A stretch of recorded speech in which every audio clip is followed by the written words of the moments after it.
Federal Reserve research shows that Black workers earn less than their white counterparts in a worsening trend that holds even after accounting for differences in age, education, job type, and geography. In 1979, the average Black man in America earned 80% as much per hour as the average white man. In 2016, that shortfall had worsened to 70%, according to research from the San Francisco Federal Reserve, which found the divide had also widened for Black women. The analysis from the Institute of Women's Policy Research says if the wage gap keeps narrowing at the pace it has been in the last 50 years, Black women will not catch up to white men until the year 2124. That's 106 years from now. Hispanics until 2248, and white women until 2056. The excerpts I read from Bloomberg and NBC respectively speak to the historical inequity that people of color face when it comes to equal pay in the workplace. Considering the nation's history, this itself should not be a surprise. However, the question is, what, if anything, can we do as non-white men to tip the scales in our favor? This is Latricia, and you're listening to Living Corporate. So today we're talking about effective salary negotiation and career management strategies. This is a great topic, and I'm glad we're discussing it. The data you shared at the top of the show was, I'm going to be honest, it was like really depressing. But it points to the reality of where we are, and we can't move forward without being honest about where we're starting. Right. It is frustrating to see the data, and it's a reminder that racial inequity goes beyond the typical talking points that aren't often explored and understood. Right. I mean, let me read this again. The analysis from the Institute of Women's Policy Research says that if the wage gap keeps narrowing at the pace it has been in the last 50 years, Black women will not catch up to white men until the year 2124, which is 106 years from now. Hispanics until 2248, and white women until 2056. Yeah, that is crazy. And I know that this show is about salary negotiation and career management, but that particular point from those articles reminds me of conversations you and I have had around how so many companies promote diversity and inclusion, but don't actually discuss anything beyond gender representation. Right. We just talked about that. So this is a great example of how that binary view is so problematic. From looking at the analysis from the Institute of Women's Policy Research, and again being reminded that all women aren't treated equally.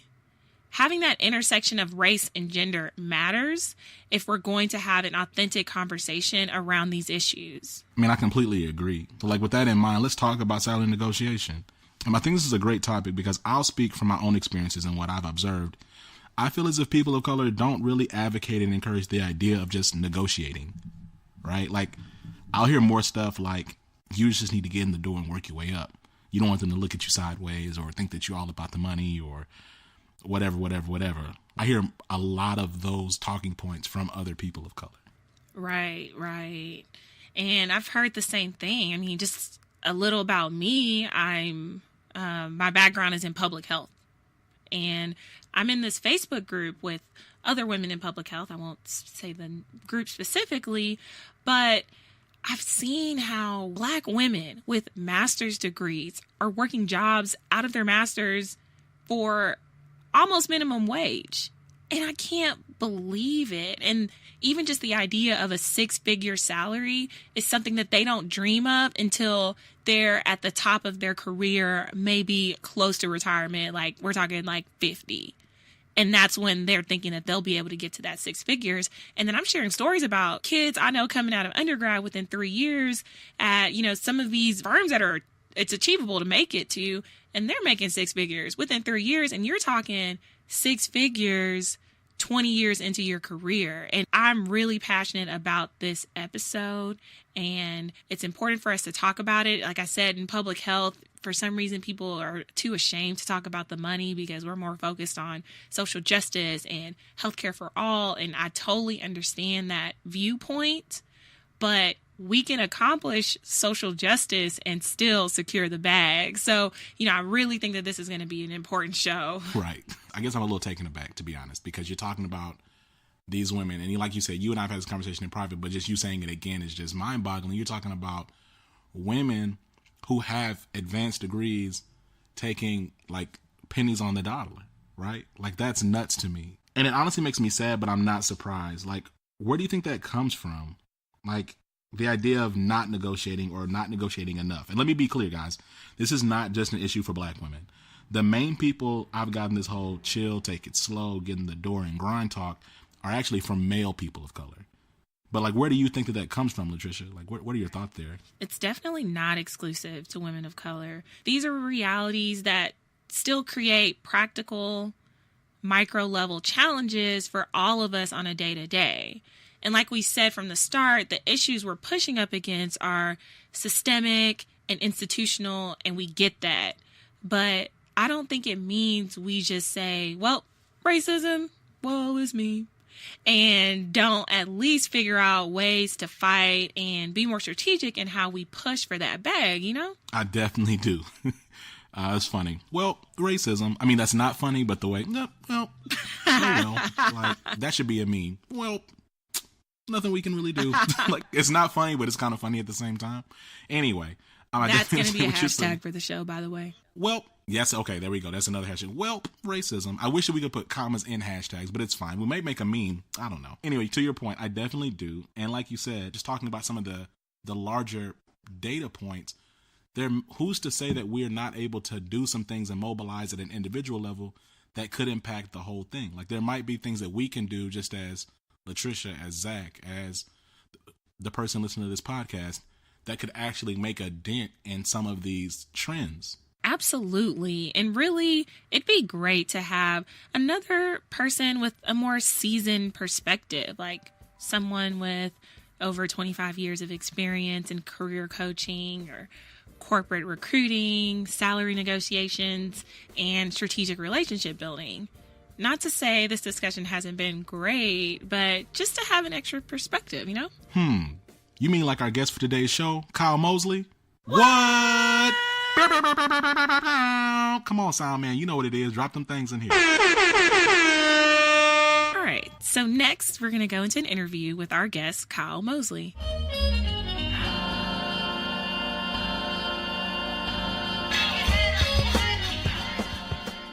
So we have Kyle Mosley on the show. Kyle, welcome. Hey, thank you for having me, Zach. Hey, not a problem. We're really excited to have you here. And for those of us who don't know you, would you mind just sharing your story? Oh, definitely. Well, Zach, I've been a recruiter for 25 years here in Houston, Texas. I started off in 1992, so really I'm going into my 26th year pretty soon. So I started as a engineering recruiter, as well as I delved into some executive recruiting as well. I owned my own recruiting firm for 8 years before getting back into connecting with a old buddy of mine in the recruiting network. And I'm still recruiting until this day. It's been a very lucrative field. My wife is a recruiter as well. And it's a great opportunity for me to be able to share and help other people. No, that's awesome. And congratulations on coming up on 26 years. That's amazing. Yeah, long time, man. Yeah. And so, as you know, today we're talking about effective salary negotiation. Can you explain, from your point of view, why salary negotiation matters? That's a good question. Salary negotiations are much like a relationship negotiation. Okay. It sets the tone for what type of relationship you will or will not have with the prospective employer. Okay. So ideally, everybody wants to have a win-win situation when it comes to salary negotiations. But we know eventually one side will either concede or compromise, or the other side will not. And somebody either will walk away, or, if there is the compromise, there still may be some expectations there from one party that didn't quite get what they want. So when you go into a salary negotiation, you must know that before you finalize the negotiation as well as come to terms with the other party, what are you prepared to be able to live with? And I think right now, Zach, in this day and age, it's no different than when I first started recruiting, to be honest with you, is that everybody expects to get something out of the deal, right? So if you go into the salary negotiation expecting my top 10 list to be fulfilled by the employer, I think it's delusional, to be honest with you. Okay. And the reason why I'm saying this is because, let's be honest, and I always go back to the relationship principle. When you and your wife first started dating, there was some give and take. And the same thing with your employer or prospective employer. It will be a give and take. Now, your employer may concede certain aspects of the job functions or the salary that you're going to get, but there are going to be some high expectations the higher that salary goes. Okay. You know? And are you willing and ready to be prepared to accept that responsibility? You see? So if you cannot accept that responsibility and take the ownership of what's going to happen once you become gainfully employed with that prospective employer, you are going to really have a difficult track with that organization. So to your point, though, about, I guess, being more practical regarding companies' expectations regarding the higher the number goes, do you have any examples or any stories around how you've seen that play out? Over 25 years, I've been a part of hundreds of salary negotiations, right? The issue comes into play, and it always comes back to who's going to be bitter about this situation or not. And Okay. and who's going to have like I said, the higher expectation there. So, right. All right. So let's kind of do a reverse engineering type of deal. Let's start from, all right, you're on board with the employer, but that employer is going to be expecting certain things from you. So before you go into any salary negotiation, you got to be able to do your homework, number one. And also, number two, you have to know your value. If you don't know your value and you don't know anything about the employer or where you're going to work, you're really going to put yourself at a disadvantage in this whole negotiation scenario. Okay. Now, when I talk about knowing your value, is the fact that a lot of people believe that, okay, I came out of school, I went 4 years, got my bachelor's, and let's say I went to get a master's degree or an MBA or some sort of advanced college degree, right? Right. Therefore, when I go onto these career sites like Glassdoor or Salary.com or Monster or Career Builder, these guys are telling me I'm worth $80,000 to start off with. And the employer wants to know, yeah, you have great credentials when it comes to your educational credentials, but what about your real work experience credentials? Okay. And the value comes into if I offer Zach an opportunity to come on to my company, XYZ executive firm, right? I need to know that Zach from day one is going to enhance my company versus Zach is going to be more of a person extracting from my company. Okay? Right. Okay. Yeah. So then that's when I'm saying, if you know your value from day one, you've got to be able to articulate this to your prospective employer. That's a part of the negotiation cycle. So, all right. So I have an entry-level kid coming out of one of these big name Texas schools, and he's an engineer, and he has his PhD in engineering. So then I have a 5-year engineer who's worked in the oil and gas industry. He only has a bachelor's degree, and they're vying for the same opportunity. So the employer is telling us, well, I like the fact that this kid went to my previous alma mater. I love it. However, I need a guy from day one can hit the ground running. So who does he offer the job to? The one who has the practical real world experience. I'm not trying to alarm people who have done well in their educational pursuits, but you cannot say that I'm going to walk in day one expecting X amount of salary if I don't have practical experience. You have to be able to, that's when knowing your worth comes into play. Okay. What are you willing to concede in order to get a start in the real world? That's one, if you're entry level. 2, let's say you are the 5-year person or 10-year person or 20-year person. You have some achievements that you have done in previous jobs. But if you don't have that information, if you're just going off of your emotions, you have to take the emotion out of the equation. You have to also articulate what you believe you're worth. Okay. So, when we're sitting down, we're having conversations with the employer and you're answering the questions and things of that nature. How do you articulate your value? Okay. That's where you do your homework. And a lot of times doing your homework, Zach, is what type of questions are you asking in the interview yourself?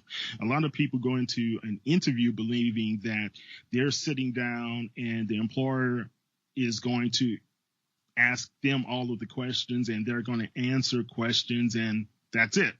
No, you have to be prepared to be able to ask certain type of questions to the employer, like how long has this job been open? How long have you been looking for the right person? What expectations do you have of that person when they walk in the door? 90 days, 120 days, 180 days, a year, whatever. What are those timetables? What are those things that we can quantify, right? Okay. That you're going to expect me to come into the door. Like if you're a salesperson, they're going to want to see X amount of revenue that you bring into the organization, right? Right. If you are an engineer or technical professional, they want to see how many projects you're able to work on and complete in X amount of time, right?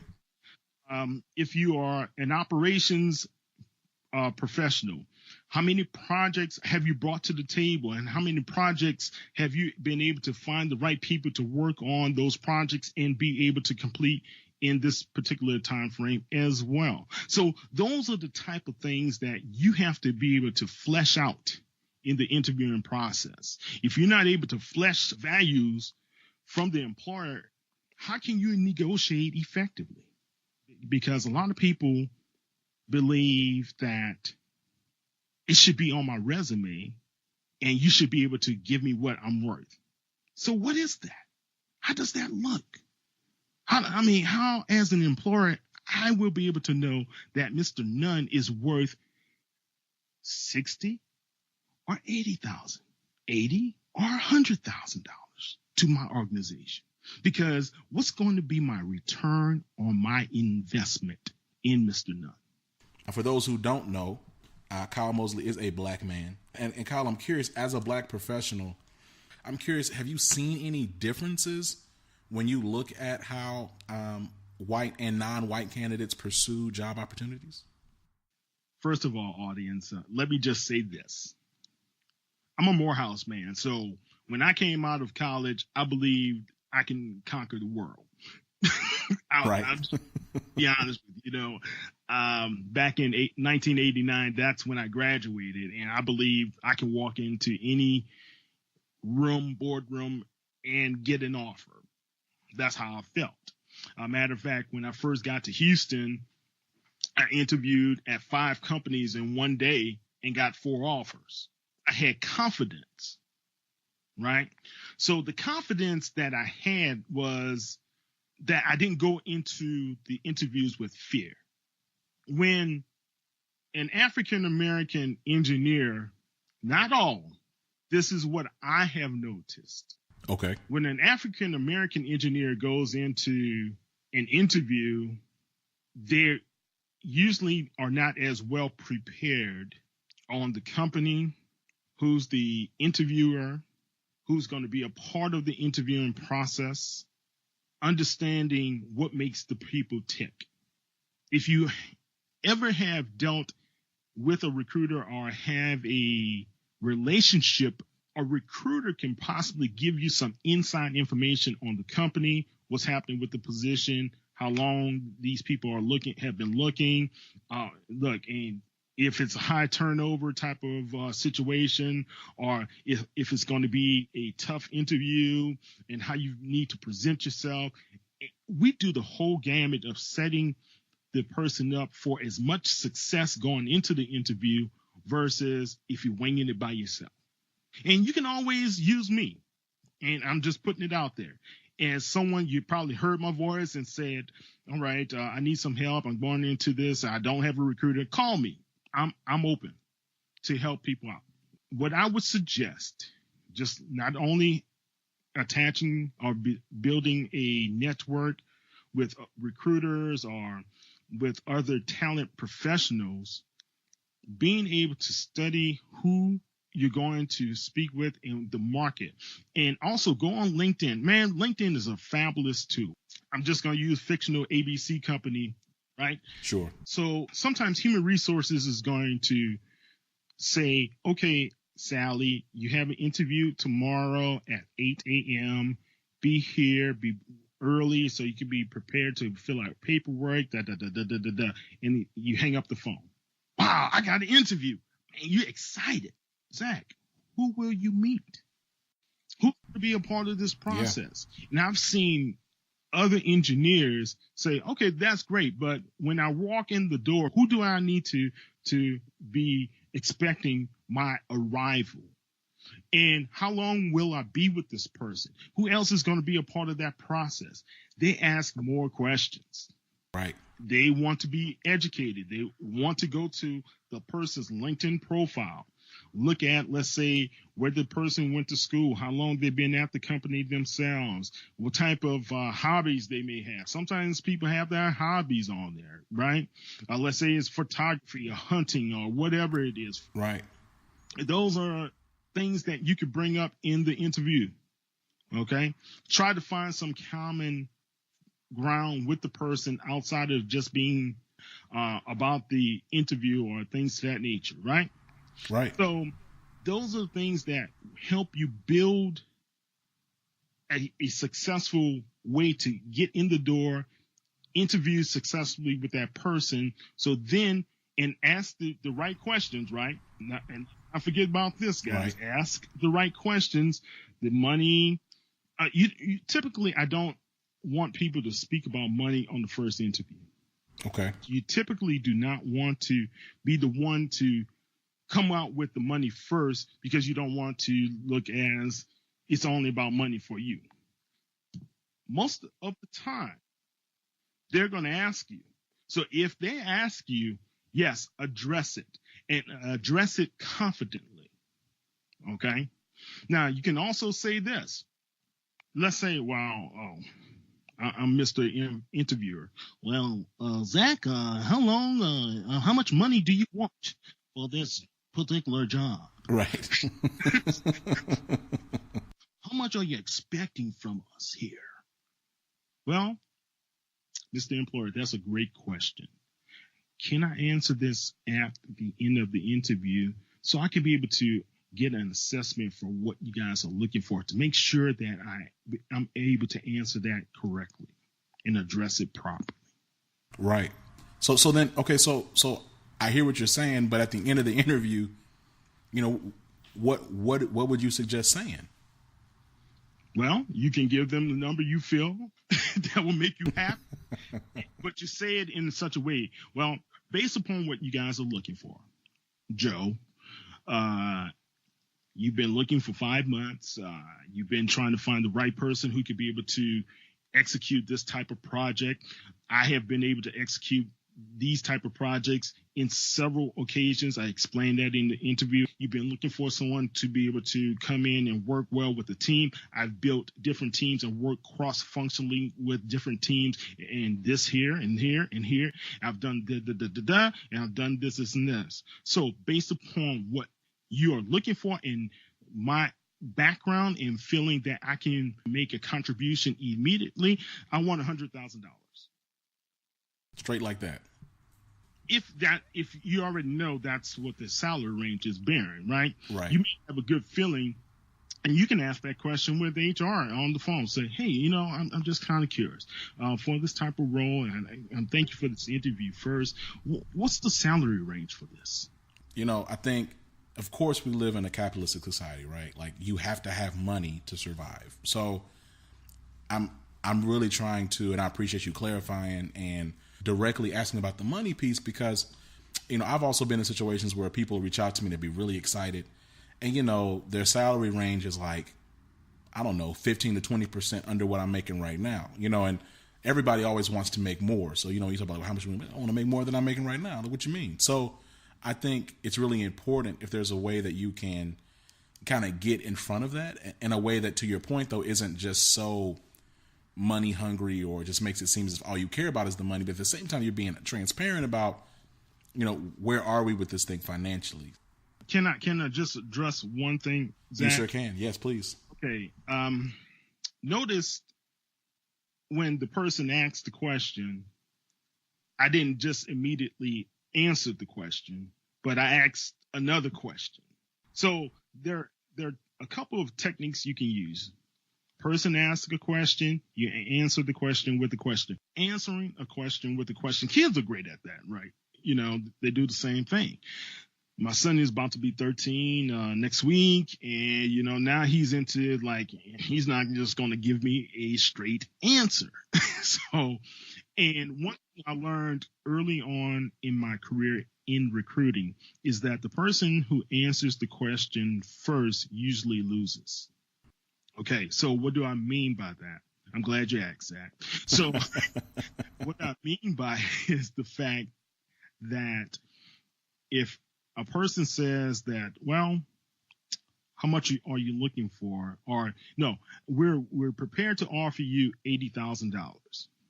Now you can answer it, great, I accept.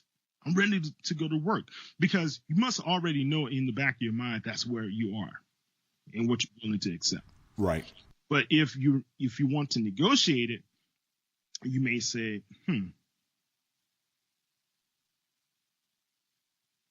Notice that long, uncomfortable pause. Yes, I did.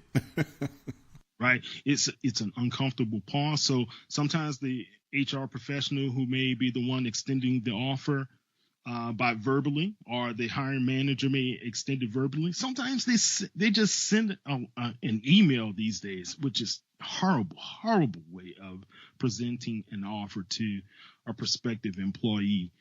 Yes, I said that, Mr. or Mrs. Employer. You guys need to stop that. So, amen. So, yeah, you've got to be willing to answer the question and follow up and look at the offer and say, look, this seems like a great offer. Let me study it. Let me be able to review it. I may have some questions. Can I be able to call you back? What time is good for me to do so? So let's make an appointment. Can we talk at 3:00 on Monday to be able to go over the offer in detail, so I can be able to make sure I'm on the same page with you? Okay. So I'm going to have them doing what in the next day or two, or the hours that are coming, to think about, did I really extend it the best offer I could to them? And I always ask my employers whenever they extend an offer to any of my candidates, first thing I say, I've been taught this from day one, is this the best offer you can extend? I like that. Why? Because and I've got to be honest, guys, 80 to 90% of the time, that's not the best offer they can extend. Now, is that the best offer they're going to extend to you? Maybe. Maybe. But the bottom line is there are other variables. So you want them to be able to explain why they were able to prepare this offer for you. And listen, don't get emotional. Don't get mad and feel like you're being lowballed or you being underappreciated or feeling discriminated against. You can't do that. You have to listen first. Listen to what they have to say. Say, okay, I'm taking all this into consideration. Can I get back to you? Now, here's the fear part. And this is where many of my minority friends come into the fear part. They're going to rescind the offer. Because I asked to be able to think about it. They're going to rescind the offer. Right. No, it's how you prepare to ask about it. If you have an attitude, well, I don't know if I'm going to accept this or not. Yeah, most likely they're going to rescind the offer, right? But if you are trying to make a well-educated decision and let them, I'm trying to make the best decision for me and my family or for me in my professional career. Even if you are fearful they're going to rescind the offer, and say something like this. Well, I need to see the benefits. Can I be able to speak with the human resources professional and go over the benefits with them? Oh, that's awesome. Yeah. First. Yeah. Then they're thinking, well, hell yeah, it's just the benefits. Yeah, sure. Yeah, sure. Sally, why don't you do that? I'll set you up with Joe Beth, and you guys can go over that. You know, how well you frame it is going to make sure you have your house being supported. Your career is your house. What type of foundation you lay, what type of framework you put into your home, will it support the weight of everything else that's going to go on and around? And I'm only saying this because I want the audience to be more in a power type of position versus being passive when it comes to this. Once you start your career, guys, you have to be able to say, this is what my goals are going to be. And every year you have to redefine your goals. You have to, please, you have to redefine your goals. You have to make sure you check on your goals, make sure you're on point.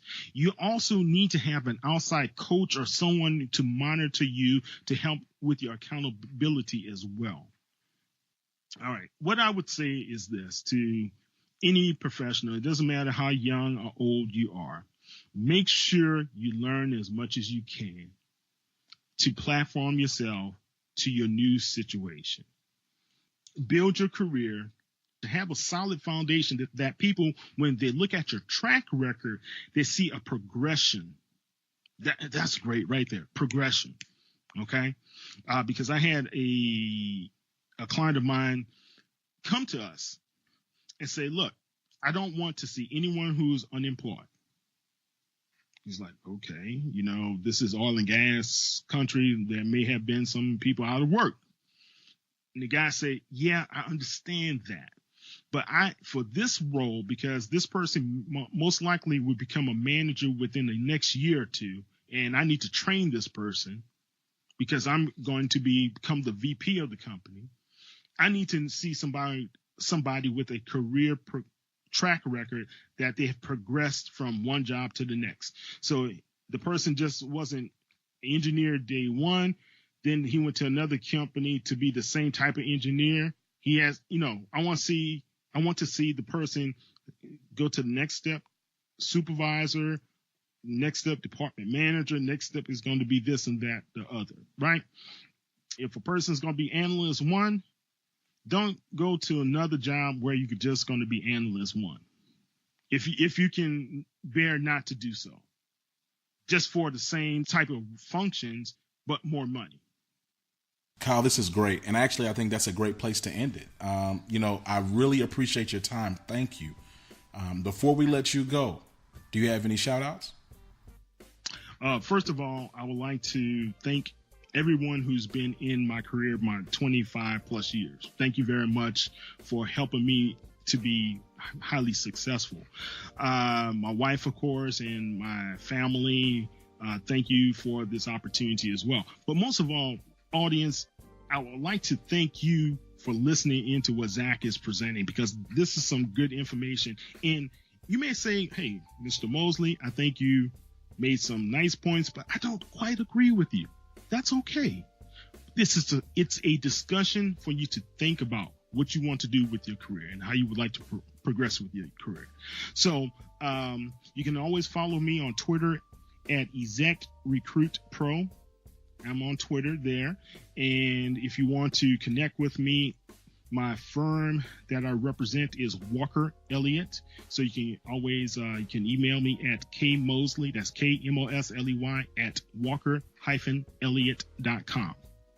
And there it is. Kyle Mosley, thank you so much again. Hey, thank you, Zach. Anytime, let me know. And remember, don't be good as, be better than. Amen. Peace, man. Take care. Bye.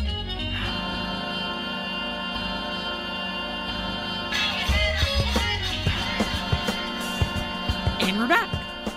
Zach, that was a great interview. Kyle has a lot of knowledge, and I just love his energy. Yeah, for sure. Typically, I feel like I'm the bombastic one, but he was really keeping up with me. What did you think about his feedback on clearly articulating the number you want and the reason why? Yeah, I really enjoyed his practical perspective on things. For example, response methods. So not just blurting out concerns like, that's not enough money, but pausing before you speak and making it a little awkward.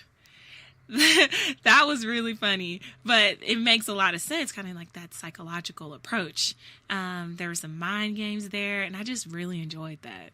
Absolutely. I enjoyed it as well. I also appreciated that he said how this is his perspective and like not gospel. We definitely enjoyed having him on the show, and we definitely want to have him back. Yeah, he was great. We need to make sure we drop his contact information so everyone can reach out to him if they have any additional questions or concerns. For sure. Okay. Well, look, let's get into our next segment, favorite things. This is where we talk about our favorite things these days. And Latricia, I'll let you go ahead and start. Yeah. So my favorite thing right now has to be biking. So it's very important that you stay fit. I recently participated in Bike MS in Dallas. It was a 160-mile bike route. Of course, I did not do the 160 because I'm a beginner. So I did the beginner route, but I love biking. It's a great way to exercise without feeling like it's punishment. And I'm hoping that next year I can actually complete the entire course. Man, that's really cool. And we definitely want to stay fit. And I'm really excited actually because I know down the road we want to actually have a whole show about personal wellness, right? And that's a big part of it. Like physical wellness is a huge part of personal wellness. Well, cool. My favorite thing right now has to be, believe it or not, this Snoop Dogg gospel album. Listen, y'all. Oh, that album is fire. It is fire, man. Like it is really, really good. And I mean, welcome to 2018. Like I can actually say Snoop Dogg at this point, again, because I didn't want to be a prisoner of the moment. So I'm saying welcome to 2018, where Snoop Dogg has dropped one of the coldest gospel albums I have ever heard. And it's been, like I said, it's been some months now, and the album is still heavy in my rotation, especially when folks trying me at work, to be honest. I actually listen to that song when I'm at work too. Well, thank you for joining us on the Living Corporate podcast. Make sure you follow us on Instagram at Living Corporate, Twitter at livingcorp_pod, and subscribe to our newsletter through www.living-corporate.com. If you have a question you'd like for us to answer and read on the show, like the read, make sure you email us at livingcorporatepodcast@gmail.com. And that does it for us on this show. My name is Latricia. And I'm Zach. Peace. Living Corporate is a podcast by Living Corporate LLC. Our logo was designed by David Dawkins. Our theme music was produced by Ken Brown. Additional music production by Antoine Franklin from Musical Elevation. Post-production is handled by Jeremy Jackson. Got a topic suggestion? Email us at livingcorporatepodcast@gmail.com. You can find us online on Twitter, Facebook, Instagram, and living-corporate.com. Thanks for listening. Stay tuned.